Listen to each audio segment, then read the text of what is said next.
Bonjour à tous, bienvenue dans ce nouveau podcast, cette nouvelle vidéo. J'espère que vous allez tous bien et que vous avez passé une excellente semaine. Aujourd'hui, nous n'allons pas parler de l'histoire de la boxe en termes de combat, mais nous allons commencer une série qui durera à peu près 7-8 épisodes où on va parler des entraîneurs qui ont marqué l'histoire de la boxe. Celui d'aujourd'hui a formé plus de 2000 boxeurs et a été l'homme de coin de 22 champions du monde.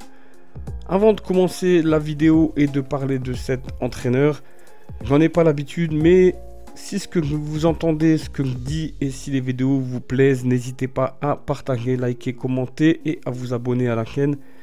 C'est surtout important pour le référencement de la vidéo et de la chaîne. Qu'il y a 10 vues, 10 000 vues, ça ne changera rien pour moi et je créerai quand même du contenu sur cette chaîne. Cette chaîne YouTube à moi, elle me sert surtout à promouvoir ma marque, dont je vais parler dans 2 secondes. BeFirst Boxing, justement, je fais une pub pour ma marque. Donc BeFirst Boxing est une marque qui développe de l'équipement et du textile de boxe anglaise. Le site est befirstboxing.fr. Vous trouverez tout ce qu'il vous faut en termes de textile et d'équipement qui vous accompagnera sur le ring lors de vos combats ou vos entraînements.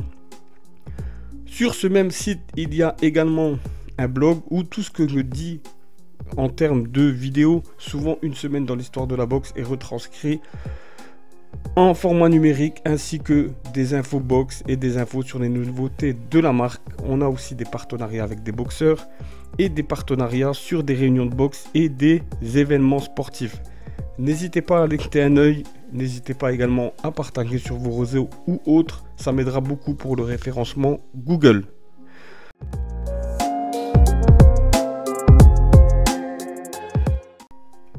Ceci étant dit, on commence tout de suite la vidéo.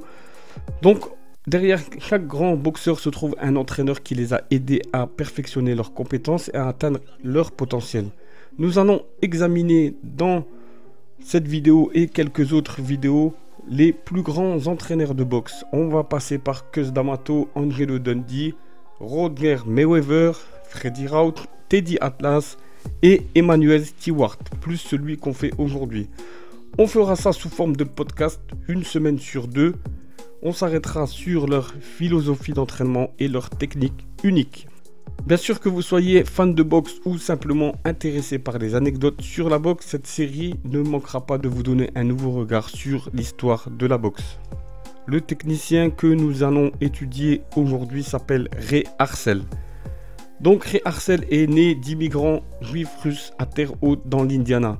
Il est né le 30 août 1899, on est loin là, hein. Et il est malheureusement décédé le 7 mars 1994. Ray Harcel était un entraîneur et un manager de boxe professionnel américain qui a une carrière de plus de 70 ans. Il a formé et dirigé de nombreux champions du monde dont Roberto Duran, Larry Holm, Benny Leonard, Barney Ross, Tony Zell, Ezar Karl et bien d'autres. Il était connu pour sa capacité à repérer et développer de jeunes talents, mais également il avait une capacité à travailler avec des combattants de styles et d'horizons différents.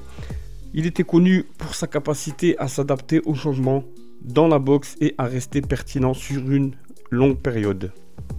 La philosophie d'entraînement de Ray Harcel était que chaque individu était différent et qu'il était de la responsabilité de l'entraîneur de comprendre chaque boxeur. Il visait à construire le boxeur individuellement où il pourrait faire face à des problèmes et à être mentalement alerte. Ces boxeurs se souviennent de lui pour avoir enseigné non seulement la boxe mais les vraies valeurs de la vie. En tant qu'entraîneur, en tant que figure paternelle, c'est souvent le cas de beaucoup d'entraîneurs, psychologues, enseignants, amis et mentors. Donc ça c'est souvent le cas de la boxe des années avant où l'entraîneur avait une place importante dans la vie du boxeur.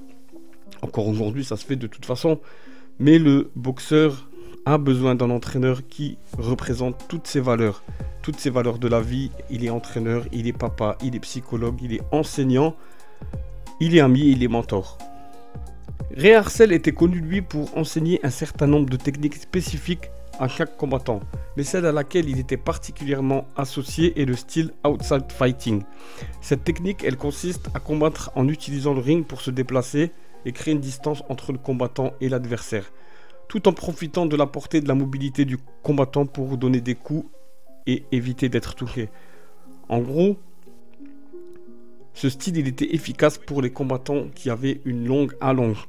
Ils utilisaient leur jab et leur gun pour contrôler la distance et le rythme du combat.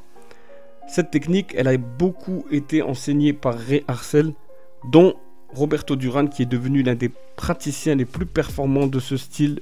En 1972, Ray Harcel a commencé à entraîner Roberto Duran. Harcel prépare Duran pour sa victoire contre Sugar Ray Leonard lors de leur première rencontre en 1980. Il a abandonné Duran après le tristement célèbre match revanche contre Leonard. Cette nuit-là, c'était no mas pour Duran contre Leonard, mais c'était aussi no mas Duran pour Ray Harcel. Il a continué à former des combattants, il a travaillé avec Larry Holm, secondant le champion dans son combat avec Gary Coney en 1982. Ray Harcel était l'un des plus grands entraîneurs de l'histoire. Comme je disais au tout début, il a formé plus de 2000 boxeurs et il a entraîné 22 champions du monde. Je vais citer quelques citations de Ray Harcel pour finir cette petite vidéo. Le sens du ring est un art, un don de Dieu qui émane d'un combattant comme d'une grande peinture émane d'un artiste ou un grand livre émane d'un auteur. On a également le sens du ring est une capacité naturelle à faire face à n'importe quelle situation dans un combat. Ça ne s'enseigne pas. Il dit aussi: je ne me suis jamais considéré comme un entraîneur, je me considérais comme un enseignant.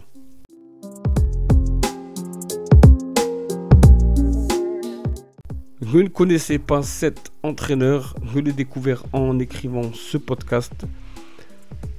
Voilà, c'est un entraîneur qui est de la vieille école. Il a entraîné beaucoup de champions. C'était très intéressant de faire un focus sur cet entraîneur. On se retrouvera dans 2 semaines pour parler de cette fois-ci Cus D'Amato, l'entraîneur de Mike Tyson et de Floyd Patterson. En tout cas, merci à vous d'avoir suivi ce podcast. N'hésitez pas à liker, commenter, partager et à vous abonner, appuyer sur la cloche également. Ça fera grandir la chaîne YouTube. Merci à vous d'avoir suivi. Prenez soin de vous, de vos familles. Passez un excellent dimanche, une bonne semaine et on se retrouve la semaine prochaine pour une semaine dans l'histoire de la boxe.